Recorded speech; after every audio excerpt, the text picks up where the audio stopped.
queria convidar você a abrir a sua Bíblia em Efésios capítulo 4. Nós vamos estudar do versículo 4 ao versículo 6. E o tema da nossa mensagem nessa noite é esse: os pilares dessa unidade. Ou seja, a igreja ela é unida sobre um pilar, ou sobre pilares, né? Então, nós vamos estudar sobre isso. Obrigado.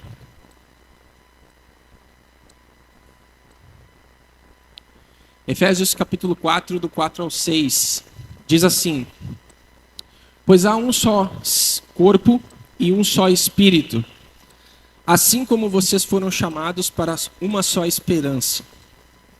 Há um só Senhor, uma só fé e um só batismo. Um só Deus e Pai de tudo, o qual está sobre todos e em todos, e vive por meio de todos. Até aí. Vamos orar mais uma vez? Senhor, muito obrigado por essa noite, obrigado por esses louvores que nós cantamos. E nós pedimos, Pai, pela Tua palavra que é viva e eficaz, fale conosco nessa noite. Usa a vida também de cada professor que está com as crianças agora, Senhor, e que eles possam estar também falando do Teu Evangelho para cada coraçãozinho. Essa é a minha oração, Pai, em nome de Jesus. Amém e amém. Semana passada nós começamos essa série e nós falamos como nós devemos andar nessa unidade. Lembrando os irmãos que os 3 primeiros capítulos de Efésios, eles falam sobre aquilo que nós recebemos de Cristo Jesus, pelo presente que nós recebemos, dado pela graça de Deus. Então os 3 primeiros capítulos, Paulo, ele se preocupa em apresentar para os seus ouvintes aquilo que nós recebemos em Cristo como herdeiros de Deus. Então Paulo ele fala muito sobre a nossa garantia, a graça que nos alcançou por meio de Cristo. Mas ele para no capítulo 4 em diante, falando o que nós devemos agora então fazer como cidadãos ou como cristãos. Como é que nós devemos andar nesse mundo? E Paulo começa a falar a partir do versículo 1, lembra os irmãos, que ele fala que nós devemos andar de modo digno, aquela chamada que nós recebemos de Deus. Ou seja, nós temos que andar em santidade. Mas Paulo ele não fala sobre só o indivíduo, mas ele fala sobre a sua igreja. Como nós, como irmãos juntos, temos que andar. E nós falamos que nós devemos andar com humildade, com mansidão, com paciência e suportando uns aos outros, seguidos de um mesmo padrão, que são as boas novas ou o evangelho. Mas Paulo aqui ele menciona o que ele não menciona nos 3 primeiros capítulos de Efésios. Paulo não discute a unidade espiritual nos 3 primeiros capítulos. Ele só toca nesse assunto agora, depois de ter lançado todos os alicerces doutrinários. Então pode passar, para você entender o que nós vamos estar falando nessa noite, resumidamente é essa frase: a unidade construída sobre qualquer outra base, que não seja a doutrina bíblica, ela apoia-se em alicerces extremamente, o que diz aí? Instáveis. Quando a igreja ela não tem na sua base Cristo Jesus e a palavra de Deus fixada, ela tem problemas. Quando a igreja não é envolvida na palavra de Deus, quando ela não medita na palavra de Deus e quando ela não tem sobre ela a palavra de Deus, ela passa por dificuldades maiores do que aquela que passa biblicamente. Ou seja, nós precisamos entender que essa unidade ela é construída sobre isso. Não é sobre o achismo do pastor, não é sobre o tempo de que eu fiquei na igreja, mas é sobre a palavra de Deus. O que Jesus fala? O que não vai passar? As minhas palavras não vão passar. A palavra de Deus ela é viva e eficaz e é ela que nos ajuda em todo o tempo e nos prepara para toda boa obra. E seria totalmente estranho Paulo não falar sobre vivermos juntos se não houvesse unidade. Como viver juntos se cada um vai para um lado ou para o outro? A fé, então, ela anda em um trilho só: Cristo Jesus. E nós não precisamos aqui nos aprofundar muito na palavra de Deus para entender que essa é a lógica do Novo Testamento. Quer ver? O que Jesus diz que ele é? 3 coisas. Jesus é o caminho, a verdade e ninguém vai ao Pai senão por Ele. A unidade se concentra só em Cristo. O Evangelho aponta para Cristo. E a igreja deve refletir Cristo e apontar para Cristo também. Ou seja, Paulo seria muito incoerente se ele não falasse sobre a unidade aqui. Cristo é o caminho. O que nos leva a questionar então, por que nós frequentamos a igreja? Ou por que as pessoas frequentam uma igreja? Você já parou para pensar por que você frequenta essa igreja? Ou por que você é membro dessa igreja? Ou você já parou para pensar por que você vem domingo após domingo e senta quase na mesma cadeira, no mesmo banco não, na mesma cadeira, e por que você vem? Você já parou para refletir por que você não fica em casa num domingo, 18 horas, mas você vem para a igreja? E uma rápida pesquisa feita nos últimos anos revelou algumas características por que as pessoas frequentam uma igreja. Pode passar. A primeira delas é a busca espiritual e crescimento na fé. Segundo, ou seguido, de uma comunidade e um apoio social. Ela precisa de alguma coisa. Terceiro, uma assistência, um voluntariado. Quarto, uma orientação moral e ética. Às vezes os pais procuram a igreja para poder ajudar com o cuidado com os filhos, com situações que acontecem em casa, no seu casamento, por aí vai. Bem-estar e saúde. E por último, tradição e família.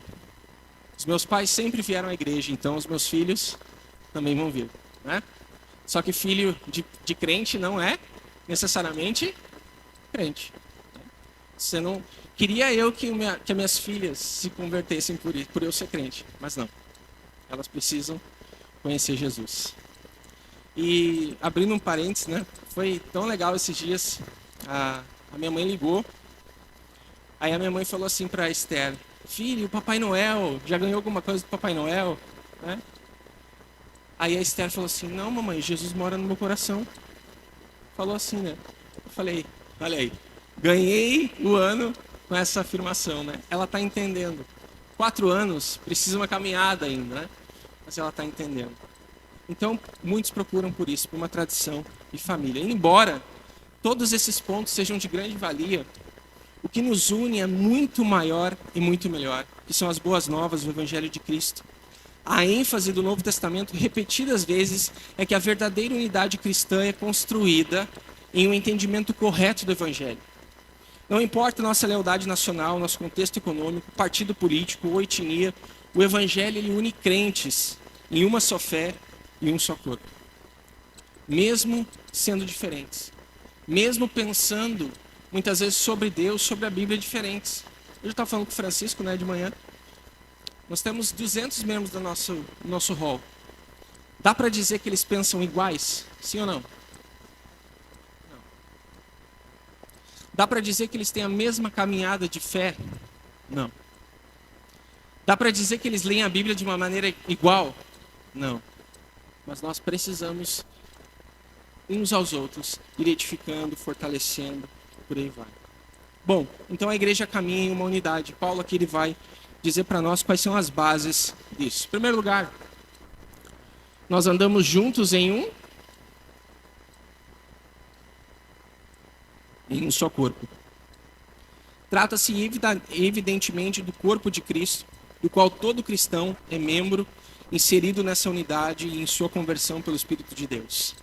Esse corpo único e modelo para muitas congregações locais que Deus estabeleceu ao redor do mundo. O fato de uma pessoa fazer parte de um corpo não a isenta da responsabilidade de fazer parte de uma congregação local, pois é nessa comunidade que usa seus dons espirituais e ajuda outros a crescer. E é isso que essa série quer falar. Não dá para você dizer que você é cristão, mas você não frequenta a igreja. Não dá para dizer que você é filho de Deus, mas você não congrega. Não tem como. Não dá. Não tem. Biblicamente, não há nenhum argumento para isso. Nós precisamos da igreja. O que Hebreus vai falar? Hebreus fala que nós não devemos deixar de nos reunir ou congregar, como é o costume de alguns. E aí você sabe que muitas pessoas falam o seguinte: não, Deus não está lá, Deus está em todo lugar. Então eu posso adorar a Deus em casa. Que bom, beleza. Mas a evidência disso vai ser você congregar também. Porque se você só adora aqui, todo domingo às 18 horas, nós somos religiosos. Mas nós precisamos da igreja. Nós precisamos estar unidas, fazer parte de uma congregação. Segundo, Paulo ele vai tecendo então os pilares da nossa fé e ele começa a dizer agora que juntos em um só Espírito. O mesmo Espírito Santo habita em cada um dos cristãos, de modo que nós pertencemos uns aos outros no Senhor. E nós encontramos cerca de 12 referências aqui em Efésios sobre o Espírito Santo, pois ele é essencial para a nossa vida cristã. O apóstolo Paulo diz lá em Romanos que se alguém não tem o Espírito de Cristo, ele não pertence a Cristo. O Espírito Santo é essencial para você fazer parte de uma igreja, porque ele é a evidência de que você é salvo. Quando nós integramos a nossa vida para Jesus, o que acontece? Quem é que passa a habitar na gente? E aí, igreja? O bem-estar? Não. O Espírito Santo, que é Deus, ele passa a habitar na gente. E essa é a evidência. Essa é a evidência. Pessoas que nascem de novo e começam um processo de transformação por meio do Espírito Santo de Deus. Terceiro, Paulo continua falando, juntos em uma só esperança. E aqui ele trata uma referência à volta do Senhor para nos levar a sua igreja ao céu. O Espírito Santo que habita em nós é a garantia dessa promessa maravilhosa. Paulo sugere que o cristão consciente da existência de um só corpo, que anda no Espírito e aguarda a volta do Senhor, promoverá a paz e não o tumulto. Ou seja, ele tem consciência. Esse irmão aqui, ele tem a consciência de que a vida dele é do Senhor. E ele agora passa a viver essa vida contando e aguardando essa esperança de uma vida eterna, em que Cristo Jesus vai voltar à sua igreja. Vai vir buscar. E essa é a esperança nossa, a mais escondida, a que a gente menos pensa, que é a volta de Jesus. Nós não pensamos nisso. Nós mentimos se a gente pensa.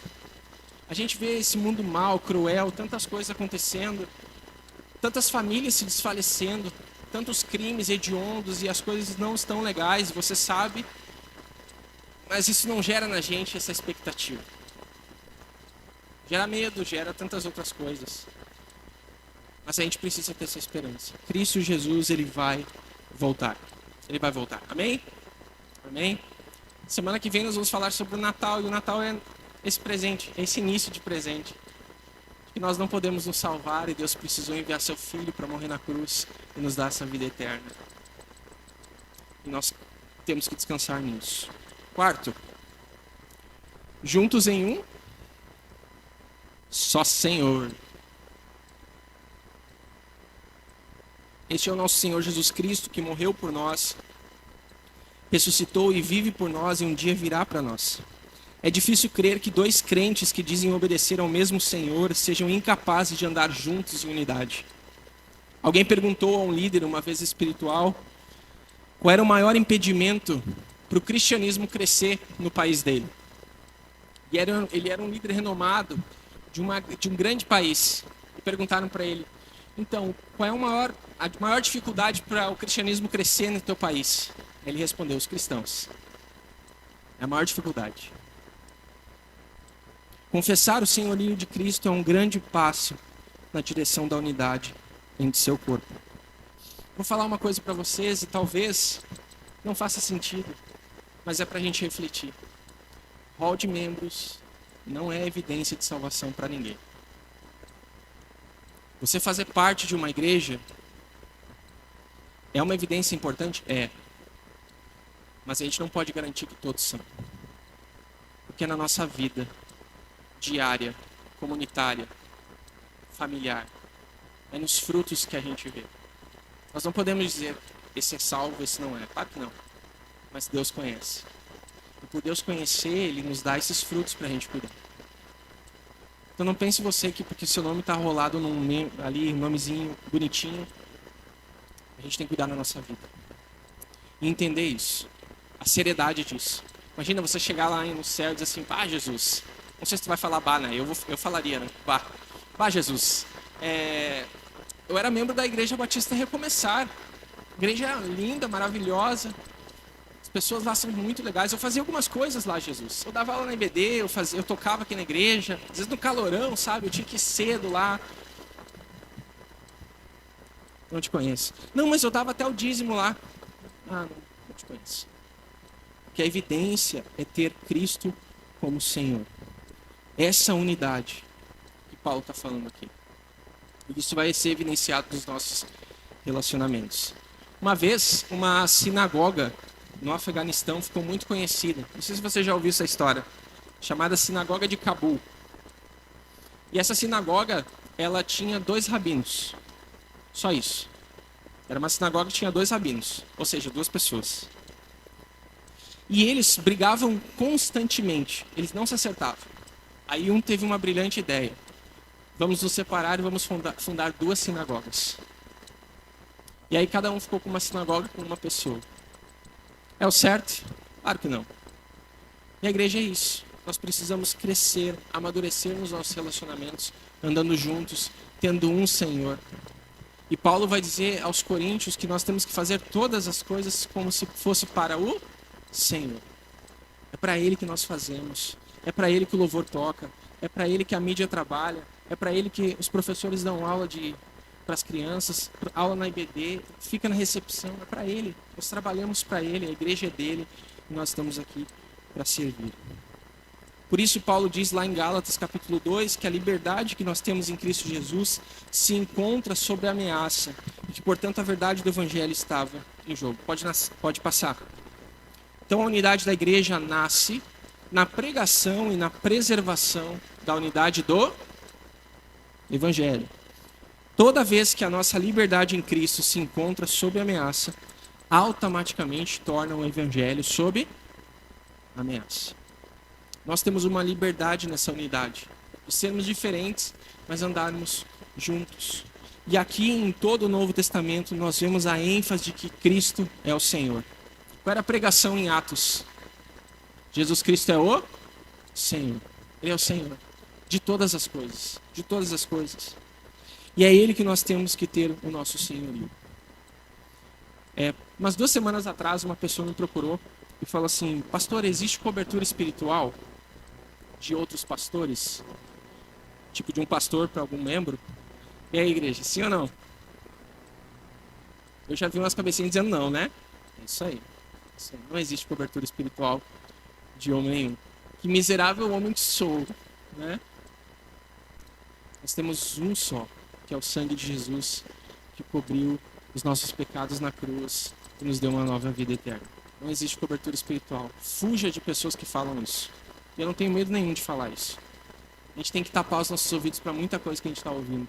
E o nosso grande problema de tudo isso é que nós não estudamos a palavra de Deus. É que nós não meditamos na palavra de Deus. E as pessoas são enganadas com mensagens bem docinhas, bem adocicadas, bem bonitas, tirando a liberdade que Cristo lhe deu. Você tem uma liberdade que foi comprada pelo sangue de Jesus. Você não precisa de mediador nenhum. Você tem o Senhor Jesus Cristo na sua vida. E é Ele que você tem que render o senhorio. Amém? Amém. Só para você estar acordado, né? Concluindo, vamos indo ao fim. Juntos, então, em uma só fé. Paulo começa agora a concluir os seus pilares dessa unidade. Essa fé tanto é o conteúdo da verdade que nós cremos, o nosso credo, como a nossa confiança pessoal em Cristo como Senhor e Salvador.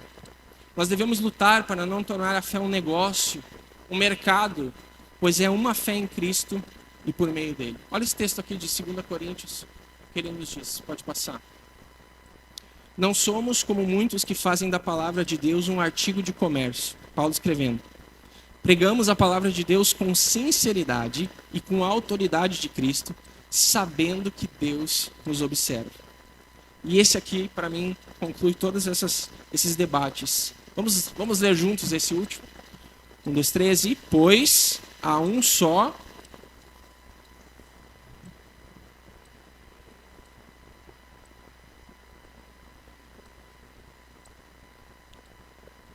Você precisa de mediador para falar com Deus? Sim ou não?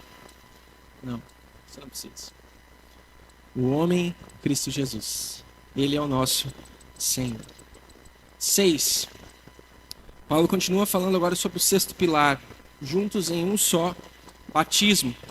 E uma vez que nessa passagem Paulo está tratando do corpo de Cristo, a igreja, esse um só batismo é provavelmente o batismo do Espírito pelo qual na conversão ele insere no corpo de Cristo o pecador que crê. Não se trata aqui de uma experiência que ocorre depois da conversão e nem da experiência que o cristão deve pedir a Deus ou buscar. A palavra de Deus ordena que nós sejamos cheios do Espírito, mas em momento algum ordena que sejamos batizados com o Espírito, pois já fomos na conversão. Então o batismo que realizamos aqui com a água, que é a imersão, ele é um testemunho público de uma ação que já aconteceu no coração daquela pessoa. Então o batismo aqui não salva ninguém. Ele é, em primeiro lugar, uma ordenança dada por Deus. Deus nos dá essa ordenança, Cristo dá para nós. E é uma evidência daquilo que já aconteceu. Então, a gente não crê nessa questão do batismo pelo Espírito Santo, como as pessoas defendem muitas vezes. Nós cremos que quando nós nos convertemos, entregamos a nossa vida para Jesus, o Espírito Santo passa a habitar no nosso coração eternamente. Isso para nós é. Então essa evidência é muito importante. E isso é uma grande dúvida das pessoas. E aqui Paulo sana esse argumento dizendo isso. Então o batismo é uma evidência de algo que já aconteceu. Por isso que nós temos também, antes do batismo, uma coisa chamada profissão de fé. E o que é importante na profissão de fé? Todo discipulado que eu faço, eu falo isso. O que é mais importante para a igreja? Saber a tua história ou saber quem é o teu Senhor? Saber quem é o Senhor. Então, se tu chega aqui na frente e diz assim: oi, meu nome é Jardel, eu entreguei minha vida a Jesus naquele sábado de tarde, escutando uma pregação do pastor, tal. É isso. É isso que nós precisamos ouvir. Quando foi que aquela pessoa começou a caminhar com Cristo? Quando foi que aquela pessoa se converteu? E a profissão de fé é isso. É você professar sua fé em Cristo Jesus. Não é simplesmente as pessoas chegarem assim: eu andava muito triste, mas aí eu cheguei aqui e sorriram para mim e eu me sinto bem. Que legal, que bom. Isso mostra que a igreja é receptiva. Mas o que é importante para a igreja ouvir é quem é o teu Senhor. Se você entende isso aqui, se você entende quem é o teu Senhor, quem é que redimiu a tua alma e te deu uma vida eterna. Isso é o importante.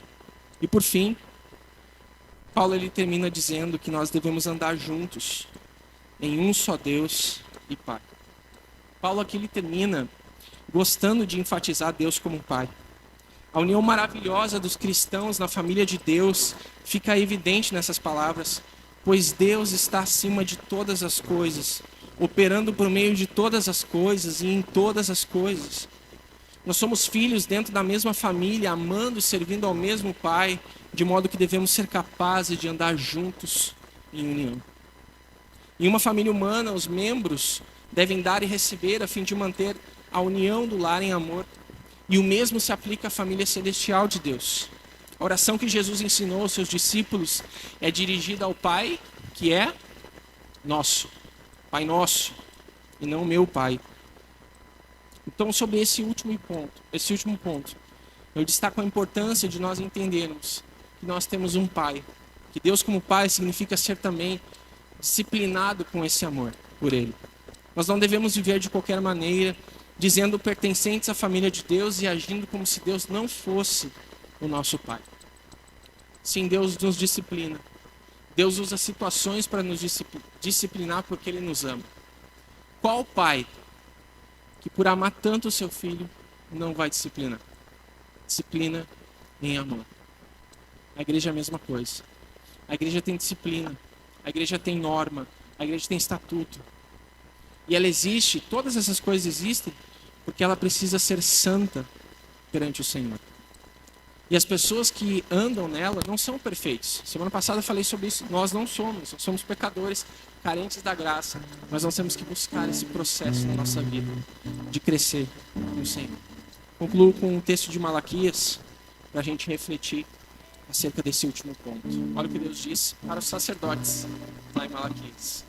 O Senhor dos Exércitos diz aos sacerdotes: o filho honra seu pai e o servo respeita o seu senhor. Se eu sou seu pai, seu senhor, onde estão a honra e o respeito que eu mereço? Vocês desprezam o meu nome. E tem um segundo texto que não está aí, mas Hebreus vai dizer assim: acaso vocês se esqueceram das palavras de ânimo que Deus lhes dirigiu como filhos dele? Ele disse: meu filho, não despreze a disciplina do Senhor. Não desanime quando ele o corrigir, pois o Senhor disciplina quem ele ama e castiga todo aquele que aceita como filho. Enquanto suportam essa disciplina de Deus, lembrem-se de que ele os trata como filhos. Quem já ouviu falar de um filho que nunca foi disciplinado pelo pai? Se Deus não os disciplina como faz todos os seus filhos, significa que vocês não são filhos de verdade, mas ilegítimos. Uma vez que nós respeitávamos nossos pais terrenos, que nos disciplinavam, não devemos nos submeter ainda mais à disciplina do Pai de nosso espírito e assim obter a vida. Pois nossos pais nos disciplinaram por alguns anos como julgaram melhor. Mas a disciplina de Deus é sempre para o nosso bem, a fim de que participemos da sua santidade. Nenhuma disciplina é agradável no momento em que é aplicada, ao contrário, é dolorosa. Mais tarde, porém, produz uma colheita de vida justa e de paz para os que assim são corrigidos. Então nós devemos andar juntos nessa mesma unidade que o Evangelho propõe e aponta. Talvez você chegou aqui nessa noite com o coração cheio de coisas, tanta coisa para resolver, tantos dilemas, problemas familiares, crises, pessoas na sua vida, na sua família que estão passando por grandes problemas. E aí você ouve uma mensagem sobre os pilares dessa unidade. Mas isso nos dá uma segurança de conhecermos o nosso Deus e saber que Ele cuida de nós. Ele nos disciplina em amor. É apontar para Jesus. Nosso Senhor e a nossa fé estão nele. A igreja caminha nisso, deve caminhar nisso. Porque se a igreja não tiver pilares firmes nas boas novas, a gente vai ter problema. A gente vai ter problema. Os nossos relacionamentos não vão ser baseados no Evangelho. A nossa visão de mundo não vai ser baseada no Evangelho. Nós vamos viver nessa vida que Deus nos deu, sem sermos relevantes, sem sermos missionários, sem fazermos discípulos, sem glorificarmos a Deus. E eu queria concluir essa mensagem cantando uma canção que eu pedi para o grupo de louvor, falando sobre que Jesus é o centro. Jesus é o centro de tudo. Ele é o centro da igreja. E é essa nossa visão para essa parte de Efésios 4. Que você cante isso, saiba, pense, medite nessa noite. Se Cristo é o teu Senhor, se a tua fé está firmada nele ou em outras coisas. Amém?